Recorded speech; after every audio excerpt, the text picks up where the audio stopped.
พันตรีคำดีบุภาบันหัวหน้าหน่วยงานโตโมความมิตรภาพลาวไทยหนึ่งได้ให้สัมภาษณ์ต่อนักข่าวกรมสื่อมวลชนป้องกันความสงบในวันที่29พฤศจิกายนนี้ว่า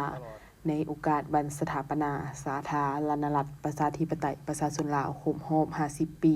ในวันที่2ธันวาคม2025มีความรู้สึกภาคภูมิใจเป็นอย่างยิ่งต่อการเติบใหญ่เข้มแข็งและการพัฒนาของประเทศชาติเป็นก้าวมาซึ่งเห็นได้ว่าประเทศชาติมีความสงบมีความสีวิไลเจริญก้าวหน้า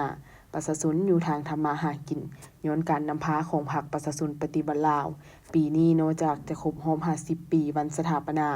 สาธารณรัฐประชาธิปไตยประชาชนลาวแล้วยังเป็นปีที่ครบรอบ105 ปีวันเกิดของประธานไกรสนพรหมวิหารซึ่งเป็นผู้นำที่แสนเคารพรักของปวงชนลาวทั้งชาติในนามส่วนตัวก็คือกำลังป้องกันความสงบจะนำเอาคุณงามความดีคุณสมบัติศีลธรรมปฏิบัติและมูลเชื่อการต่อสู้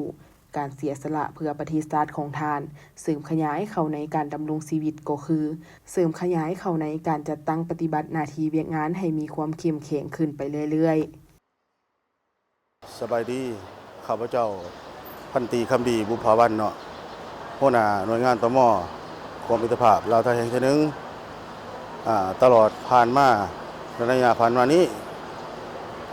ข้าพเจ้าได้นำพาไอ้น้องปฏิบัติหน้าที่เวียกงาน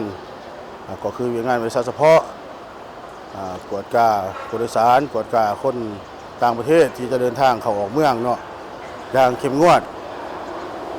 ในโอกาสวันศาสตร์ที่2ธันวาที่จะมาฮอดนี้เนาะครบรอบ50 ปีข้าพเจ้ามีความรู้สึกภาคภูมิใจต่อการเติบใหญ่เข้มแข็งและการพัฒนาของประเทศชาติเห็นได้ว่าประเทศมีความสงบมีความสีวิไลย้อนภายใต้การนำพาของพรรคประชาชนปฏิบัติลาวและในปีนี้พอดีครบรอบ150 ปีของประธานไกรสอนพรหมวิหารเป็นผู้นำที่แสนเคารพรักของปวงลาวทั้งชาติข้าพเจ้าจะนำเอาคุณสมบัติศีลธรรมปฏิบัติและมูลเชื่ออันดีงามของเพิ่นเสริมขยายเข้าในชีวิตส่วนตัวก็คือมาพัฒนาเวียกงานให้รับประกันและเข้มแข็งขึ้นในต่อหน้าขอบใจ